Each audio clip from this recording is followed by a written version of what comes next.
Privacy is the right to enjoy life and the right to be left alone, and this development of the law was unavoidable and demanded of legal recognition. Warren dan Brandis dalam The Right to Privacy.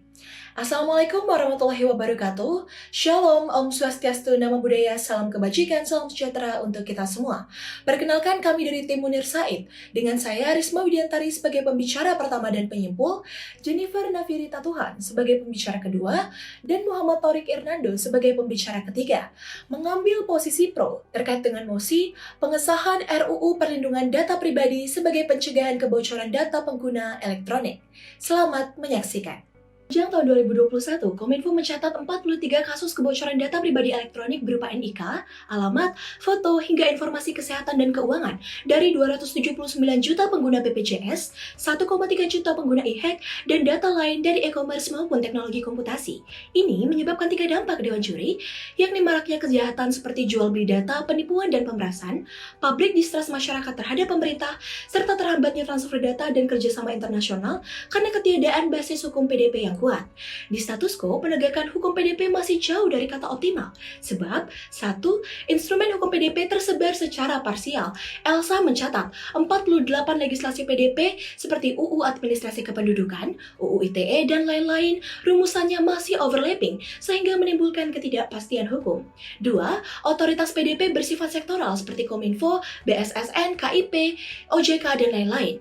3. Pengenaan sanksi dan akses pemulihan hukum yang belum memadai bagi subjek pemilik data. Inilah yang menginisiasi pembentukan RUU PDP sejak 2014 yang hingga saat ini masih deadlock dalam tataran birokrasi. Dewan Juri, kami mengamini RUU PDP versi 2020 memang belum sempurna, namun hal ini tidak mendegradasi urgensi pengesahan RUU PDP, sehingga pengesahan RUU PDP harus dilakukan setelah penyempurnaan substansi sesuai dengan Konvensi 108+ dan EU General Data Protection Regulation atau EU GDPR meliputi 1. Memperjelas batasan, dikotomi dan mekanisme transfer data internasional. 2. Memperkuat hak subjek data seperti hak akses, penghapusan data, portabilitas, dan lain-lain. 3. Mendetailkan kewajiban pengendali dan prosesor data. 4. Memperjelas ketentuan pengecualian PDP. Serta 5. Membentuk lembaga independen dengan fungsi penegakan hukum, pengaduan, investigasi, mitigasi sengketa, dan mekanisme adjudikasi non-litigasi. Dewan Juri, 3 rasio legis mengapa RUU PDP harus segera disahkan.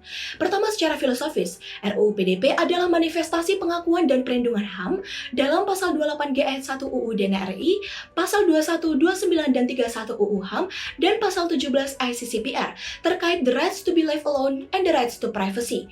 2. Secara yuridis, putusan MK nomor 6 PUU 1 2003 mengamanatkan bahwa ketentuan terkait HAM harus diatur melalui undang-undang. Dalam hal ini, persoalan hukum PDP pengguna elektronik yang sifatnya kompleks, multidimensional, khusus, dan sangat mudah berpindah perlu dinormakan secara sentralistik dalam RUU PDP sebagai lex specialis. Pun secara sosiologi, law is a tool of social engineering. Pengesahan RUU PDP akan menjawab ketidakpastian penerapan hukum PDP serta berperan membentuk culture of law dan social affection yang baik dalam hal proteksi data, sehingga tujuan hukum untuk mewujudkan social order dan perlindungan kepentingan umum akan dapat dicapai. Sekian dan terima kasih.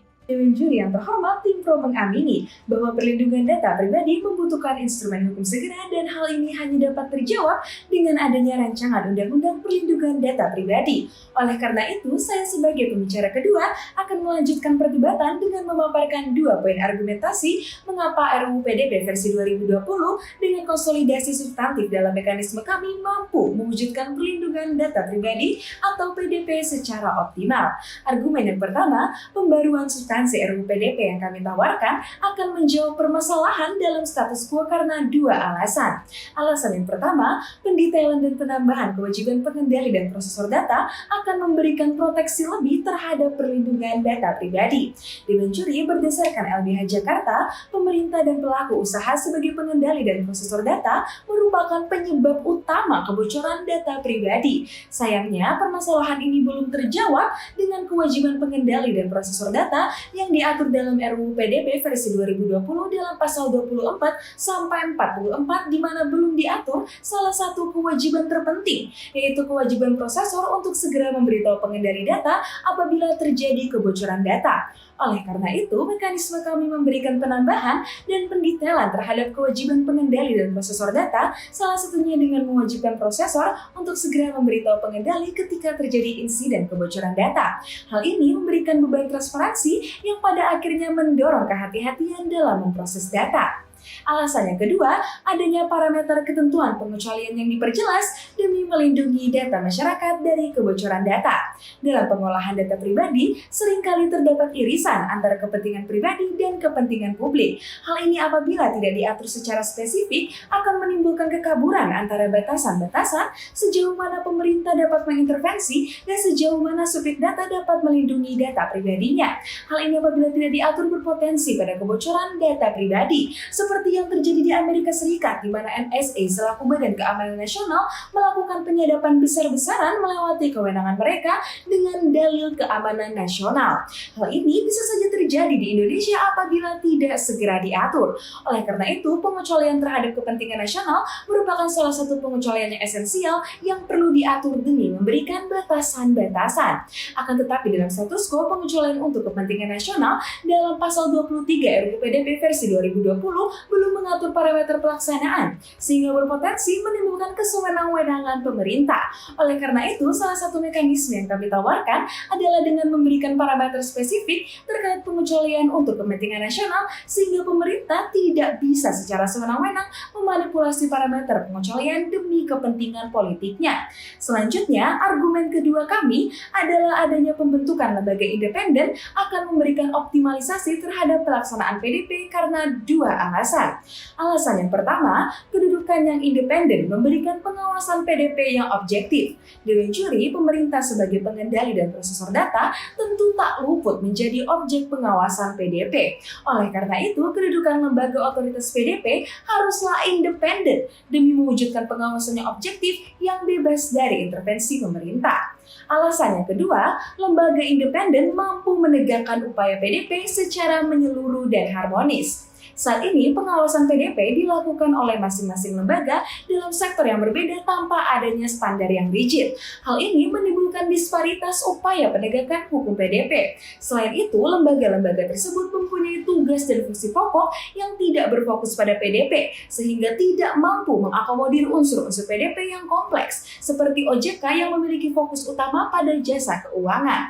Dengan adanya lembaga independen, hanya ada satu otoritas jelas yang berwenang dan berfokus pada PDP yang memiliki fungsi yang terintegrasi berupa fungsi pengaduan, penyelidikan, hingga adjudikasi non-litigasi yang pada akhirnya akan memaksimalkan penegakan hukum PDP secara menyeluruh dan harmonis tanpa adanya tumpang tindih dalam perlindungan data pribadi.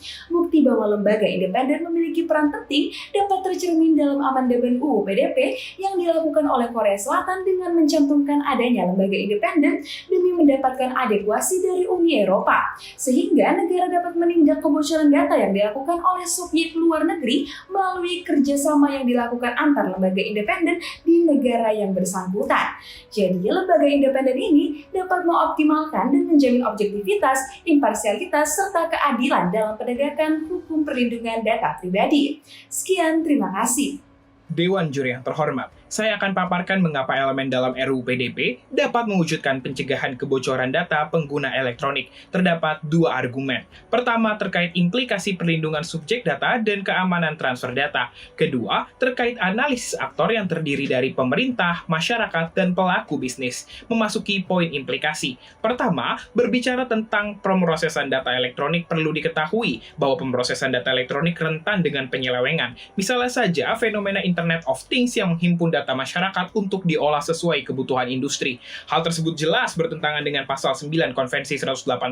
Selain itu, Foucault dalam bukunya The Birth of Reason menjelaskan bahwa fenomena internet ini merupakan cara untuk mengontrol masyarakat. Oleh karena itu, untuk menghindari ekses negatif penggunaan internet, dibutuhkan penegasan hak subjek data yang diantaranya adalah hak untuk dilupakan, hak pengelolaan, hak atas probabilitas, dan sebagainya.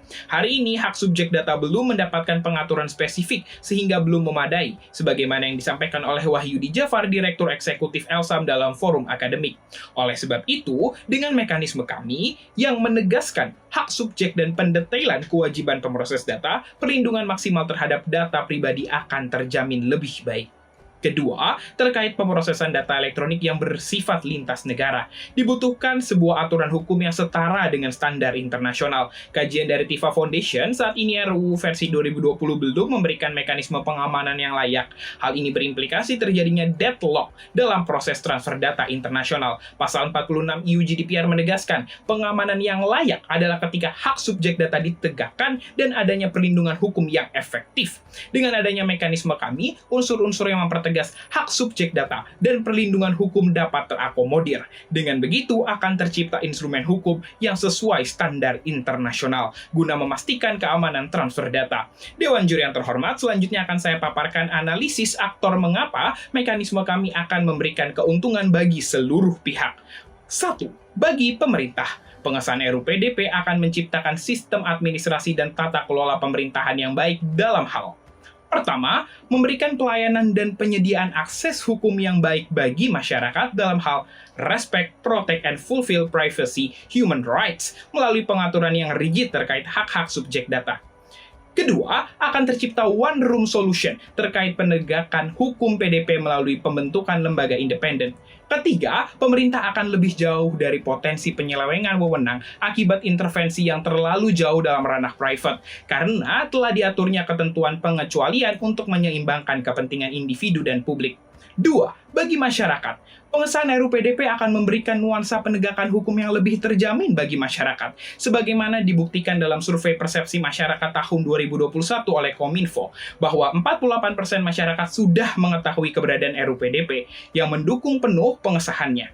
Nantinya, implementasi RUU PDP akan meminimalisir negatif trickle-down efek yang berpotensi dirasakan masyarakat, seperti terhindar dari tindak pidana penipuan, pemerasan, dan lain-lain. Lebih lanjut, di masa depan, dengan implementasi RUU PDP diharapkan akan terbentuk modern society yang memiliki literasi dan kepekaan hukum yang tinggi terhadap proteksi data pribadi, sehingga diharapkan terbentuk culture hukum yang baik untuk menghindari potensi terjadinya kebocoran data yang lebih luas lagi di masa depan. 3. Bagi pelaku usaha dan ekonomi nasional. Pengesahan RUU PDP akan membuka peluang investasi dan kemajuan ekonomi digital. Sebagai pemegang presidensi G20, salah satu fokus Indonesia adalah akselerasi ekonomi digital. Sebagaimana laporan Google Sea Economy Report, potensi ekonomi digital Indonesia hingga 2025 mencapai 130 miliar US dollar. Maka dalam momentum ini RUU PDP harus disahkan untuk meningkatkan kepercayaan investor. Hal ini selaras pula dengan ASEAN Digital Master Plan 2025 yang menghendaki peningkatan kepercayaan konsumen, salah satunya dalam hal optimalisasi perlindungan data. Harapannya dengan pengesahan RUU PDP maka perekonomian Indonesia akan ikut terangkat, sebagaimana Singapura, Malaysia, Filipina, Thailand, dan negara lainnya yang sukses menjadi mitra kerja negara-negara di Uni Eropa setelah menyesuaikan hukum perlindungan pribadi nasional mereka dengan EU GDPR. Dewan Juri secara jelas, pengesahan RUU PDP memberikan keuntungan multidimensional baik dalam hal law enforcement, kepastian perlindungan data, dan stimulus ekonomi. Maka pengesahan RUU PDP merupakan keniscayaan yang harus kita wujudkan. Ubi societas ibius, di mana ada masyarakat, di sana ada hukum.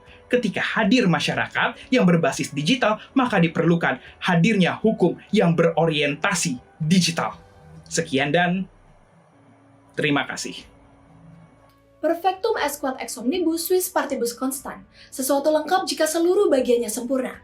Sebagai pembicara penyimpul dari tim Pro, kami mendukung pengesahan RUU PDP dengan beberapa substansi penyempurnaan, dengan 3 poin argumentasi utama.